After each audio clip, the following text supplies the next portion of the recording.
My fiancé's mother handed me a glass of champagne at my engagement party and told me to drink. The way she said it, drink. Welcome to the family. Sent a chill down my spine that I couldn't explain. There was something in her eyes. Something predatory. Something that didn't match the warm words coming out of her perfectly painted lips. We were standing in the grand ballroom of the Worthington Estate, the most prestigious event venue in Charleston. Crystal chandeliers cast prismatic light across 200 guests dressed in their finest attire. A string quartet played Vivaldi in the corner. Waiters in white gloves circulated with silver trays of hors d'oeuvres that cost more per bite than most people's hourly wages. Everything was perfect. Everything was beautiful. And Eleanor Morrison was handing me a glass of champagne with a smile that didn't reach her eyes. "Thank you," I said, accepting the glass. "To family," Eleanor said, raising her own glass. "To the newest member of the Morrison dynasty." Dynasty. Not family. Dynasty. The word choice wasn't accidental. Nothing Eleanor Morrison did was accidental. I raised the glass to my lips, but I didn't drink. I had learned, over the past 18 months of dating Marcus Morrison, that his mother was not a woman to be trusted. She was a woman who smiled while she plotted, who complimented while she calculated, who welcomed while she schemed. And right now, every instinct I possessed was screaming that something was wrong with this champagne. So I pretended to sip, tilting the glass, letting the liquid touch my closed lips, making the appropriate sounds of appreciation. "Delicious," I said. "You have excellent taste, Eleanor." "I always do, dear." Her smile sharpened. "I always do." She excused herself to greet other guests, leaving me alone with a glass of champagne I had no intention of drinking. I looked down at the golden liquid, watching the bubbles rise and pop. "What are you hiding, Eleanor?" There was only one way to find out. My name is Vivian Okafor. I am 33 years old. I was born in Savannah, Georgia, the daughter of Nigerian immigrants who built a successful toxicology laboratory from a 2-room operation into one of the most respected forensic testing facilities in the Southeast. My mother, Dr. Adaora Okafor, had spent 30 years analyzing substances that people used to harm each other. She had testified in countless criminal trials. She had helped solve murders, expose poisonings, and bring justice to victims who had been silenced by those they trusted. She had also taught me to recognize when something wasn't right. "Trust your instincts," she used to say. "Your body knows things before your mind does. If something feels wrong, it probably is." Right now, everything felt wrong, and I was about to prove it. Let me tell you about the 18 months that led to this engagement party. I met Marcus Morrison at a medical conference in Atlanta. He was presenting research on cardiovascular innovations. I was there representing my family's laboratory, which had recently expanded into pharmaceutical testing. He was handsome, tall, with warm brown eyes and an easy smile that made you feel like you were the only person in the room. He was charming without being smarmy, confident without being arrogant, successful without being boastful. He was, in short, everything I had been looking for. Our first date was coffee that turned into lunch, that turned into dinner, that turned into a walk along the waterfront that didn't end until 2 in the morning. We talked about everything: our families, our dreams, our fears, our failures. By the time he kissed me goodnight, I felt like I had known him for years. The relationship progressed quickly after that. Within 3 months, we were exclusive.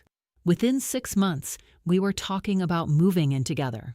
Within a year, Marcus was asking my father's permission to propose. My parents adored him. My friends approved. My colleagues respected him. Everyone agreed that Marcus Morrison was the perfect partner for me. Everyone except one person: his mother. Eleanor Morrison made her feelings about me clear from our very first meeting. It was a Sunday brunch at the Morrison family estate, a sprawling plantation-style mansion outside Charleston that had been in the family for 6 generations. Marcus had been nervous all morning, which should have been my first warning sign. "Mom can be particular," he said as we drove through the iron gates. "Just be yourself. She'll love you." She did not love me. From the moment I stepped out of the car, Eleanor's eyes were assessing me, my clothes, my hair, my skin, my everything. I watched her take in my dark complexion, my natural hair styled in twists, my African print dress that I had chosen specifically to honor my heritage. I watched her find me wanting. "So you're the girl who's captured my son's attention," she said, not offering her hand. "I prefer woman, but yes. It's lovely to meet you, Mrs. Morrison. Eleanor. We're not formal here." Her smile was ice. "Marcus tells me your family runs some kind of laboratory?" "A toxicology laboratory. We specialize in forensic analysis and pharmaceutical testing." "How practical." The way she said practical made it sound like an insult. The brunch itself was an exercise in subtle warfare. Eleanor asked questions designed to highlight my humble background. She made comments about the Morrison family's long history in Charleston society. She mentioned, repeatedly, the caliber of women Marcus had dated before me. By the time we left, I was exhausted and Marcus was apologizing profusely. "She's just protective," he said. "She'll warm up to you." "Will she?" "She has to. Because I'm not giving you up. Not for anything." He meant it. I could see it in his eyes. But as we drove away from that mansion, I looked in the rearview mirror and saw Eleanor standing on the porch, watching us go. And I knew, with absolute certainty, that this woman would never accept me. The question was, how far would she go to get rid of me? Over the following months, Eleanor's campaign against me took many forms. There were the innocent comments designed to undermine my confidence. "That dress is so bold. I could never wear something so attention-seeking. Your hair is certainly unique. Have you ever considered straightening it? I'm sure your family's business is very successful for what it is." There were the exclusions, family events I wasn't told about until after they happened, dinners where my dietary restrictions were accidentally ignored, photographs where I was somehow always positioned at the edge or cut off entirely. There were the comparisons, constant mentions of Marcus's ex-girlfriends, all of whom were apparently perfect specimens of Charleston society, all of whom Eleanor had loved like daughters. And there were the private conversations I wasn't supposed to hear. 6 months into our relationship, I arrived early at the Morrison estate for a dinner party and heard Eleanor's voice drifting from the study. "She's completely unsuitable, Richard. Her family has no standing. Her background is questionable at best. And have you seen her? She looks nothing like a Morrison wife should look." Richard Morrison's voice lower, harder to hear. "Marcus loves her. Marcus doesn't know what he wants. He's always been susceptible to exotic influences. This infatuation will pass, and when it does, he'll thank us for protecting him from a terrible mistake. What do you propose we do?" "Whatever it takes. I will not have that woman carrying my grandchildren. I will not have her tainting the Morrison bloodline. I will not have her becoming part of this family. Whatever it takes." The words echoed in my mind as I quietly retreated from the hallway, as I pretended I had just arrived, as I smiled through a dinner where Eleanor treated me like an honored guest while plotting my destruction. Whatever it takes. What exactly did that mean? I didn't tell Marcus what I had overheard. Part of me wanted to force a confrontation, wanted to make him choose between me and his mother, wanted to see once and for all where his loyalties truly lay. But a larger part of me was strategic. My mother hadn't raised a fool. She had raised a scientist, someone who gathered evidence before drawing conclusions, who tested hypotheses before announcing findings, who understood that patience was often more valuable than speed. If Eleanor Morrison was planning something, I wanted to know what it was before I acted. So I watched. And I waited. And I learned. I learned that Eleanor had a history of interfering in her children's relationships. Marcus's older sister, Victoria, had been engaged once to a man Eleanor deemed inappropriate. The engagement had ended abruptly, and the man had left Charleston entirely, refusing to speak to anyone about what had happened. I learned that Eleanor had connections throughout Charleston's medical community. Her family had founded one of the city's oldest hospitals. She sat on boards, made donations, cultivated relationships with doctors and nurses and administrators who owed her favors. I learned that Eleanor's own mother had been accused, though never charged, of poisoning her first husband to secure his fortune. The case had been quietly buried, the evidence destroyed, the accusers silenced. But the rumors persisted in certain circles, whispered warnings about the women of the Morrison family. And I learned that 3 months before Marcus and I started dating, Eleanor had visited my family's laboratory. This last piece of information came from my mother, mentioned casually over dinner one evening. Oh yes, Eleanor Morrison. I remember her. She came in asking about our pharmaceutical testing services. Wanted to know what kinds of substances we could detect, what our threshold levels were, how long various compounds stayed in the system. Did she say why? Some story about a research project. But she asked very specific questions about detection methods, almost like she was trying to find out what we couldn't detect. My blood ran cold. What did you tell her? The truth that our laboratory can detect virtually any substance in any concentration. We're one of the best in the country. My mother smiled proudly.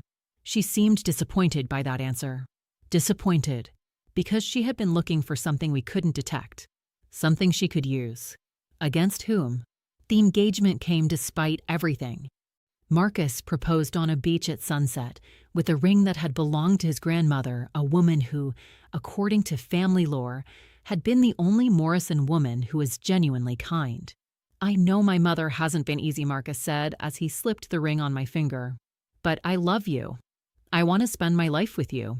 And I promise I will always protect you from anyone who tries to come between us. Even your mother? Especially my mother. I wanted to believe him. I really did. But I had seen the way he deferred to Eleanor. The way he made excuses for her behavior. The way he always seemed to find reasons why her cruelty wasn't really cruelty, why her insults weren't really insults, why her rejection wasn't really rejection. Marcus loved me. But Marcus was also his mother's son, and I wasn't sure which loyalty would win if it came down to a choice. So I said yes to the engagement. But I also started preparing for war. The engagement party was Eleanor's idea. Let me host it, she had said, her voice dripping with false warmth. At the Worthington estate. I'll invite everyone who matters in Charleston. We'll announce to the world that Marcus has chosen his bride. Marcus had been thrilled. See? She's trying. She wants to welcome you into the family. I had smiled and agreed. But I had also started taking precautions. I ordered a special clutch purse, one with a hidden compartment that could hold small vials. I packed testing strips that could detect common sedatives and poisons. I wore a dress with sleeves long enough to hide whatever I might need to hide. And I contacted an old friend from medical school, a nurse named Patricia who now worked for a mobile medical service that provided on-call healthcare at large events. I need you to be at the party, I told her, with a full emergency kit, including drug identification resources. Vivian, what's going on? I'm not sure yet, but I want to be prepared. Patricia had agreed without further questions. That was the thing about true friends. They trusted you enough to help even when they didn't fully understand. The night of the party, everything seemed perfect. The venue was stunning. The guests were elegant. Marcus looked handsome in his tuxedo, greeting friends and accepting congratulations with genuine joy. And Eleanor was playing the role of gracious mother-in-law with Oscar-worthy precision. She hugged me when I arrived. She complimented my dress. She introduced me to guests as my future daughter-in-law with what appeared to be genuine pride. But I noticed things. I noticed that she kept glancing at me throughout the evening, checking to see if I had finished my champagne. I noticed that she had personally handed me a glass from a tray, not from a waiter, but from her own hands. I noticed that her glass and my glass had looked identical, but she had been very careful about which one she gave me. And I noticed, when I pretended to sip and then set the glass down, that her eyes followed it with unusual intensity. She was waiting for something. She was expecting something to happen. And whatever it was, it involved the champagne in my glass. The moment came an hour into the party. Eleanor had stepped away to greet some late arrivals. Marcus was across the room, deep in conversation with his college roommate. I was standing near a pillar, pretending to admire the floral arrangements. My champagne glass was on the small table beside me, and Eleanor's glass, identical in appearance, was on the table where she had been standing, temporarily abandoned. No one was watching. I made my move. It took 3 seconds. Lift my glass, cross the room, set it down where hers had been, pick up hers, return to my position. 3 seconds to switch the glasses. 3 seconds to turn Eleanor's trap back on herself. When she returned, she picked up the glass without hesitation, never suspecting that it was now the one she had prepared for me. To family, she said again, catching my eye across the room. To family, I replied, raising what was now her original glass. We both drank. Or rather, she drank. I, once again, only pretended. For the next 30 minutes, I watched Eleanor like a hawk. At first, nothing seemed to change. She continued circulating through the party, accepting compliments, making introductions, playing the perfect hostess. But then, slowly, I began to notice small things. A slight unsteadiness in her step. A moment where she seemed to lose her train of thought mid-sentence. A visible effort to focus her eyes on the person she was speaking to. Something was affecting her. Something she had intended to affect me. At the 45-minute mark, Eleanor excused herself from a conversation and made her way toward the restroom. Her path was not quite straight. Her hand reached out to steady herself against a pillar. I followed at a distance, not intervening, not calling attention, just watching. She made it to the restroom. She was in there for a long time. When she emerged, she was pale. Her perfect makeup was slightly smudged. Her hands were trembling. She looked around the room with something like panic in her eyes, and when her gaze found me, I saw the moment she understood. I raised my champagne glass in a small, private toast. Her face went white, and then she collapsed. The next few minutes were chaos. Guests screaming, Marcus running across the room, Richard Morrison shouting for someone to call 911.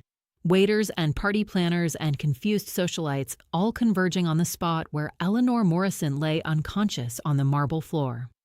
And in the middle of it all, pushing through the crowd, came Patricia, my friend, the nurse I had planted at the party for exactly this reason. I'm a medical professional, she announced, kneeling beside Eleanor. Everyone stepped back. Give her air. She began her assessment, checking pulse, checking breathing, checking pupil response. Eleanor was conscious but disoriented, unable to speak clearly, her body twitching in small, uncontrolled movements. Patricia looked up at me with a question in her eyes. I nodded slightly. She reached into her medical bag and pulled out a small device, a portable drug screening kit that could identify substances in biological samples. I need to test her blood, Patricia announced. These symptoms are consistent with possible drug exposure. Drug exposure? Richard Morrison's voice was sharp. That's absurd. My wife doesn't take drugs. Someone may have given her something without her knowledge. Patricia was already preparing the test. It's important we identify any substances so we can treat her properly. She drew a small sample of blood from Eleanor's finger and applied it to the testing strip. The room held its breath. 30 seconds later, the results appeared. Patricia's face changed from professional concern to something more complicated. She looked at the results, then at Eleanor, then at me. What is it? Marcus demanded. What's wrong with my mother? Patricia hesitated. There's a prescription sedative in her system. Rohypnol. A significant dose. Rohypnol. The date rape drug. The substance used to incapacitate victims so they could be assaulted, robbed, or worse. The room erupted in horrified whispers. That's impossible, Eleanor slurred, struggling to focus. I haven't taken anything. Someone must have, she stopped. Her eyes found me. And I saw the realization dawn, the horrible, inescapable understanding that she had been caught in her own trap. The champagne, she whispered. The glasses. What about the glasses, Eleanor?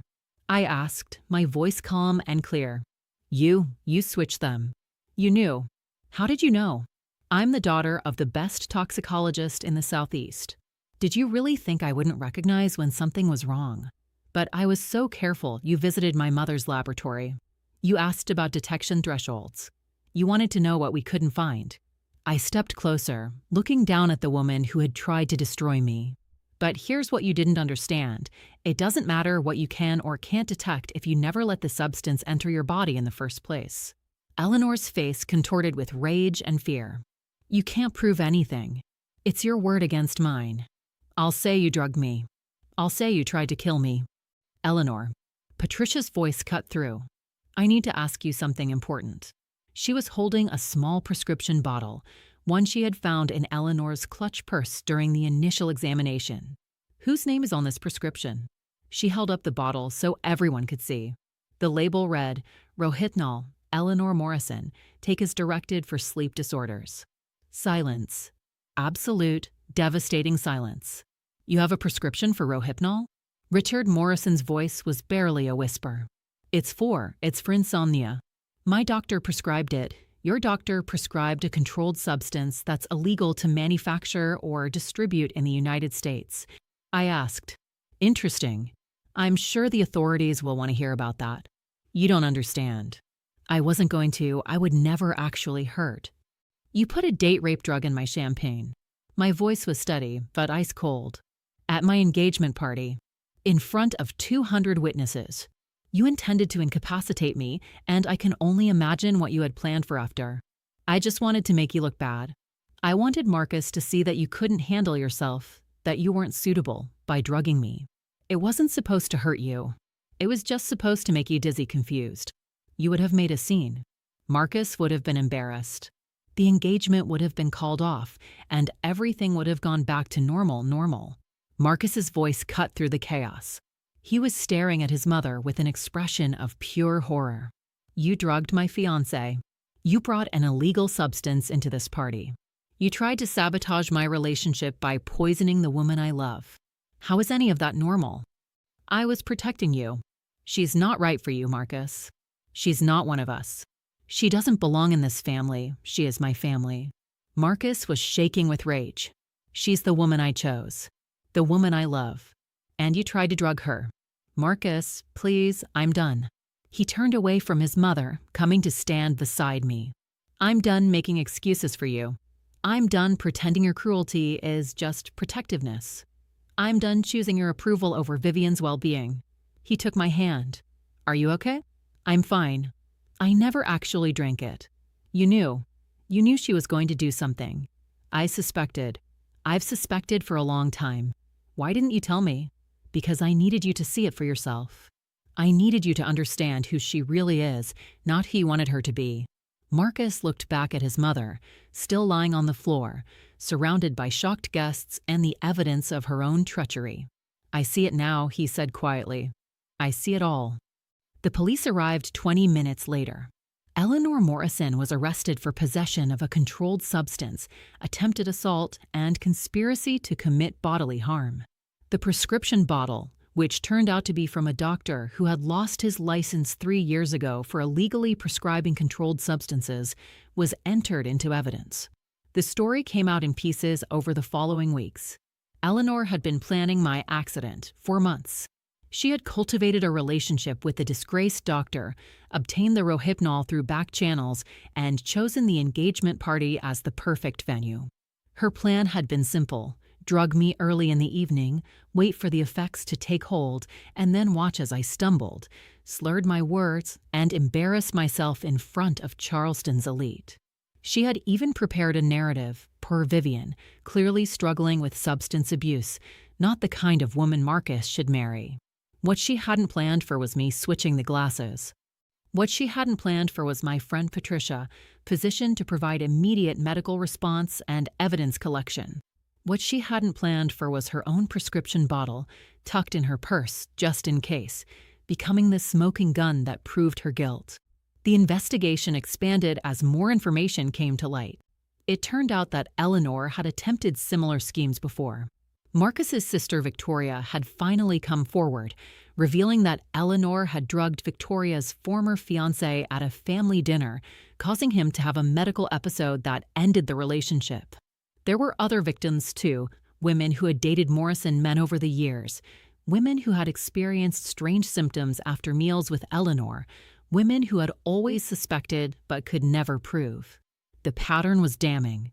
Eleanor Morrison had spent decades protecting her family's purity through chemical warfare against women she deemed unworthy. And I had been the first one to catch her.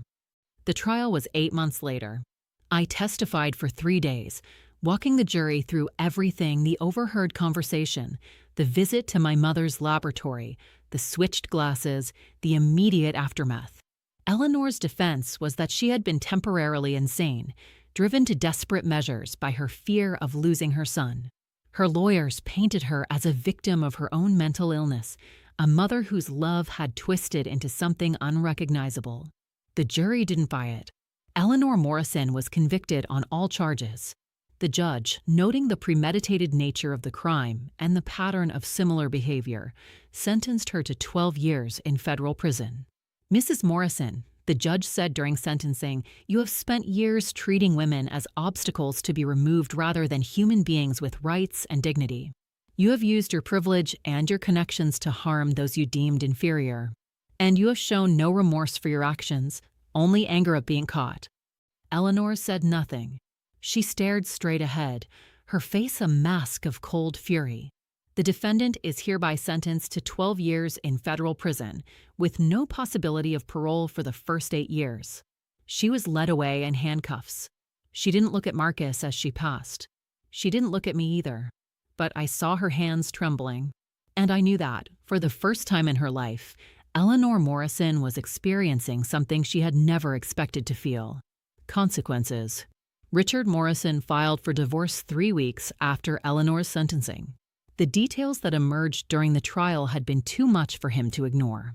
He had known about some of his wife's interventions over the years, but he had convinced himself they were harmless, a mother protecting her children, nothing more.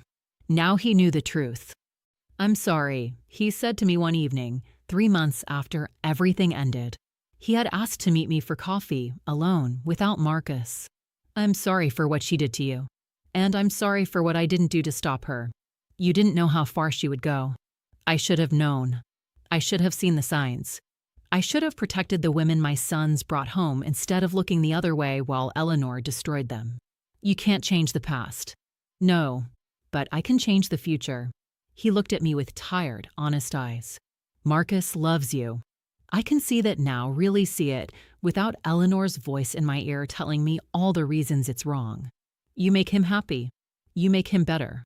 And if you'll let me, I'd like to try to be the father-in-law you deserve." I studied him for a long moment. "I'd like that too. Thank you." He reached across the table and squeezed my hand.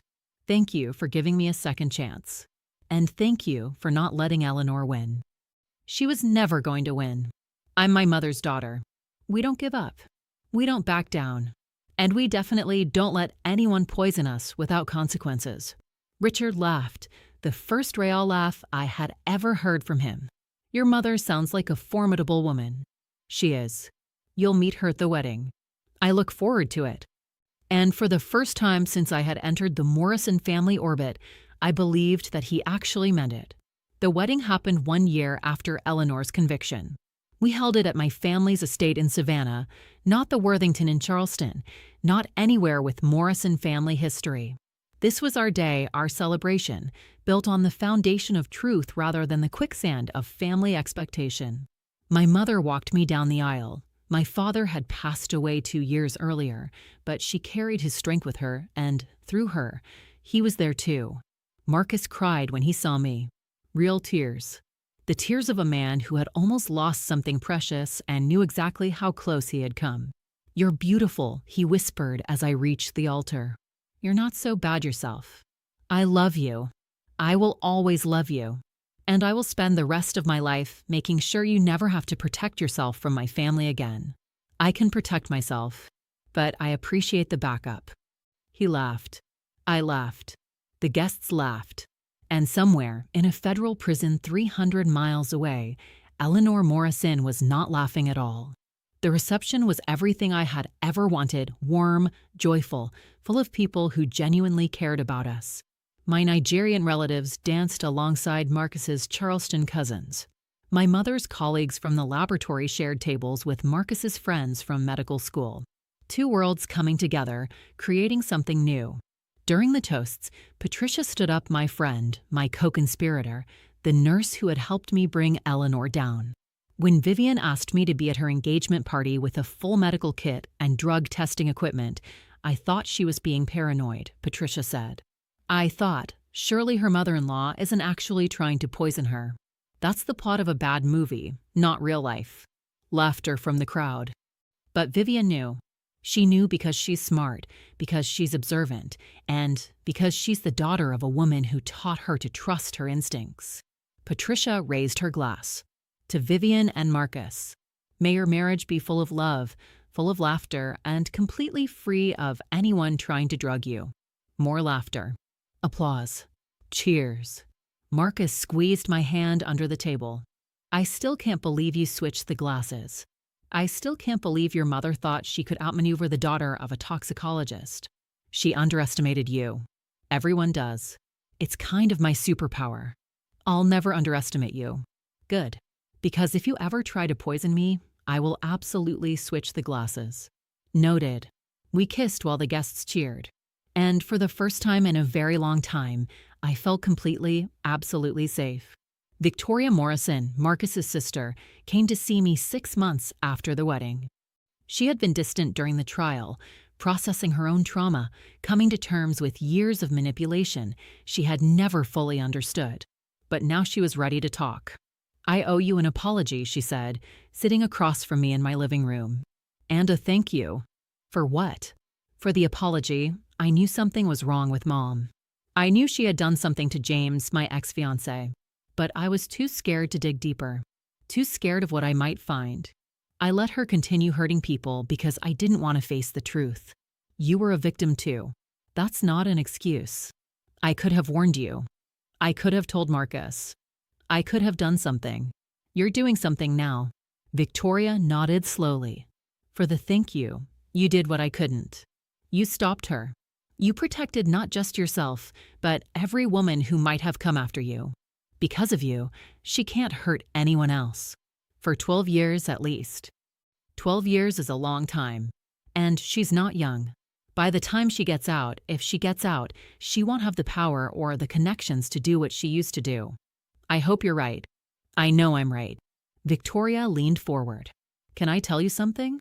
Something I've never told anyone. Of course. When I heard what happened at your engagement party, when I heard that you switched the glasses, I laughed. I actually laughed out loud.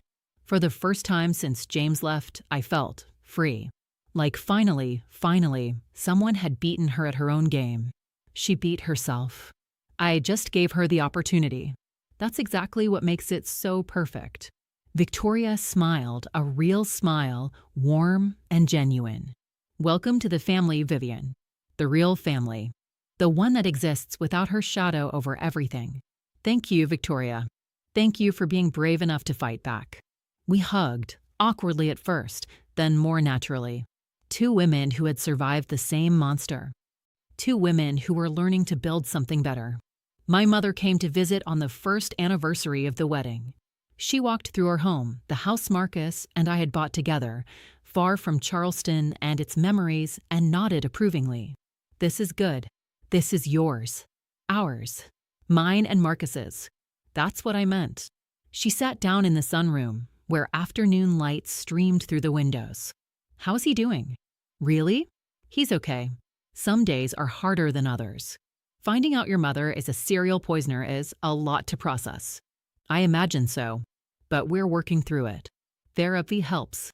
And he's been building a better relationship with his father, which is good. And Eleanor? Still in prison. Still refusing to admit she did anything wrong. Still sending letters that Marcus doesn't read. Probably for the best. Definitely for the best. We sat in comfortable silence for a moment. Your father would be proud of you, my mother said finally. You think so? I know so. You did exactly what he would have done, gathered evidence, trusted your instincts, and exposed the truth without putting yourself in unnecessary danger. I put myself in some danger. I was at that party with a poisoned drink, even if I didn't actually drink it. Calculated risk. The best scientists know how to take calculated risks. I'm not sure catching my mother-in-law trying to drug me counts as science. It absolutely counts as science. Hypothesis: Eleanor Morrison is trying to harm you. Experiment: attend the party with precautions in place and observe her behavior. Results: she attempted to drug you. You switched the glasses. She was exposed and arrested. Conclusion: Hypothesis confirmed. I laughed. Only you could turn attempted poisoning into a lab report. It's a gift. She smiled. But seriously, Vivian, I'm proud of you. Not just for catching her, but for how you handled everything. You stayed calm. You stayed smart. You didn't let anger make you stupid or fear make you weak. I was terrified. Of course you were. But you acted anyway. That's what courage is, not the absence of fear, but the choice to act despite it. You taught me that. I taught you a lot of things. You're the one who learned them. She reached out and took my hand. Your father used to say that the most dangerous people in the world aren't the ones who are obviously evil. They're the ones who smile while they plot, who offer help while they harm, who say, "Welcome to the family," while they pour poison in your glass. Eleanor in a nutshell. Eleanor in a nutshell. But you saw through her. You saw the truth behind the smile. And you made sure everyone else saw it too. I had good teachers. You had good instincts. We just helped you learn to trust them. We sat together, mother and daughter, in the sunlight of a home built on truth. And I knew, with absolute certainty, that whatever challenges lay ahead, I would face them the same way I had faced Eleanor Morrison. With patience, with preparation, with the unwavering belief that the truth, eventually, always comes out. If this story resonates with you, share it with someone who needs to hear it. Drop a comment telling me where you're watching from and whether you've ever had to trust your instincts when everyone else told you that you were being paranoid. Like and subscribe for more stories about survival, justice, and the power of knowing when something isn't right. Drink. Welcome to the family. That's what my fiancé's mother said when she handed me a glass of champagne. I smiled. I pretended to sip. And when no one was looking, I switched the glasses. Eleanor picked up what she thought was her safe glass and drank deeply. 45 minutes later, she collapsed. The nurse at the party, my friend, positioned there on purpose, rushed over and tested her blood. Rohypnol, the date rape drug, in Eleanor's system, from the champagne she had prepared for me. Whose name is on this prescription? The nurse asked, holding up a bottle from Eleanor's purse. Eleanor Morrison. She had brought her own poison to my engagement party. She had planned to drug me, make me look unstable, destroy my relationship with her son. She never expected me to switch the glasses. She never expected to drink her own poison. She never expected the daughter of a toxicologist to see through her plan. I was just trying to protect my son, she cried as the police led her away. No, she was trying to destroy me. And she destroyed herself instead. Eleanor got 12 years. Marcus got the truth about his mother. I got the life I deserved. And every time I raise a glass now, I check it first. Old habits die hard. But Eleanor Morrison's habits? Those died in a prison cell, where she'll stay for the next 12 years. Welcome to the family. No, Eleanor. Welcome to consequences.